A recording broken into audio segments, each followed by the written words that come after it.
Assalamualaikum warahmatullahi wabarakatuh. Perkenalkan, nama saya Sepia Karina dengan NIM JE0025031. Saya berasal dari Prodi Keuangan Daerah. Baiklah, pada video kali ini saya akan menjelaskan yaitu tentang seputaran SPT dan SSP. Baiklah, yang pertama yaitu saya akan menjelaskan yaitu mengenai tentang pengertian SPT. SPT yaitu surat pemberitahuan. Surat pemberitahuan atau SPT adalah surat yang digunakan oleh wajib pajak untuk melaporkan perhitungan atau pembayaran pajak, objek pajak, dan bukan objek pajak, serta harta dan kewajiban sesuai dengan ketentuan pajak.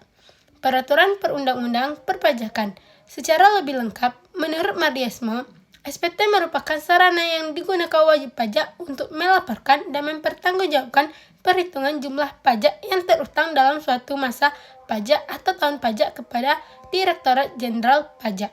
Melalui SPT, wajib pajak melaporkan berbagai informasi yang berkaitan dengan juga kewajiban perpajakan, seperti penghasilan yang diperoleh, pajak yang telah dipotong atau dipungut pihak lain, serta jumlah pajak yang masih harus dibayar atau yang lebih dibayar. Selanjutnya yaitu ada fungsi SPT, yaitu yang pertama sebagai sarana melaporkan dan mempertanggungjawabkan perhitungan pajak.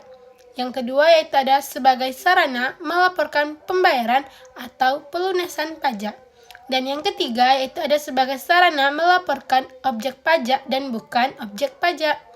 Yang keempat yaitu ada sebagai sarana melaporkan harta dan kewajiban wajib pajak. Dan yang kelima, yang terakhir itu sebagai sumber informasi bagi Direktur Jenderal Pajak.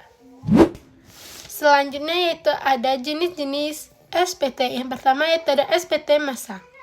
SPT massa adalah surat pemberitahuan yang digunakan oleh wajib pajak untuk melaporkan perhitungan atau pembayaran pajak dalam jangka waktu satu masa pajak, biasanya dalam waktu 1 bulan. Contoh SPT massa PPN, SPT massa PPH pasal 21 dan SPT massa PPH pasal 23. Selanjutnya yaitu ada SPT tahunan.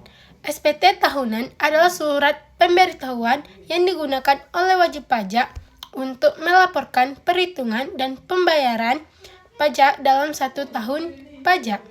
SPT tahunan biasanya berisi laporan mengenai penghasilan pajak yang telah dibayar, harta dan kewajiban selama 1 tahun pajak. Selanjutnya yaitu ada pengertian SSP atau surat setoran pajak. Surat setoran pajak adalah surat yang digunakan oleh wajib pajak untuk melakukan pembayaran atau penyetoran pajak yang terutang ke kas negara melalui bank persepsi atau kantor pos yang telah ditunjukkan oleh pemerintah.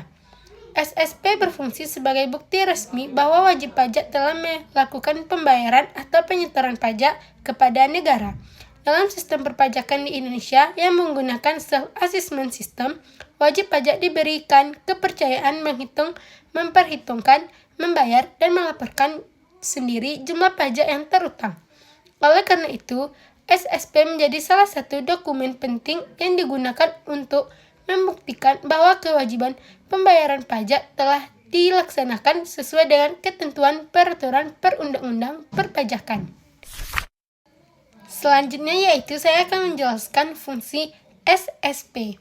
Yang pertama sebagai bukti pembayaran pajak, yang kedua sebagai sarana bukti pembayaran pajak ke kas negara, yang ketiga sebagai dokumen administrasi perpajakan, yang keempat sebagai alat pengawasan dan pengendalian pajak, dan yang kelima sebagai lampiran dan pelaporan SPT. Selanjutnya yang terakhir saya akan menyebutkan jenis-jenis SSP. Jenis-jenis surat setoran pajak menurut Mardiasmo dalam buku perpajakan pada umumnya dibedakan berdasarkan lembarannya, yaitu lembaran ke-1 untuk wajib pajak. Lembaran ini diberikan kepada wajib pajak sebagai bukti bahwa pajak telah dibayarkan atau disetorkan ke kas negara. Yang kedua, lembaran kedua untuk kantor pelayanan pajak atau KPP. Lembaran ini digunakan oleh pihak kantor pajak sebagai bahan administrasi dan pencatatan penerimaan pajak. Yang ketiga, lembaran ketiga untuk dilaporkan oleh wajib pajak. Lembaran ini biasanya digunakan sebagai lampiran ketika wajib pajak menyampaikan surat pemberitahuan SPT. Lembaran keempat untuk bank atau kantor pos penerimaan pembayaran.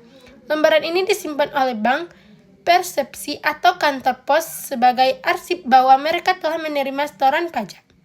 Lembaran kelima untuk arsip pihak lain yang berkaitan. Lembaran ini digunakan sebagai arsip tambahan untuk pihak yang membutuhkan dalam administrasi perpajakan. Sekian penjelasan dari saya, lebih dan kurang saya mohon maaf. Saya tutup dengan wassalamualaikum warahmatullahi wabarakatuh. Bye guys.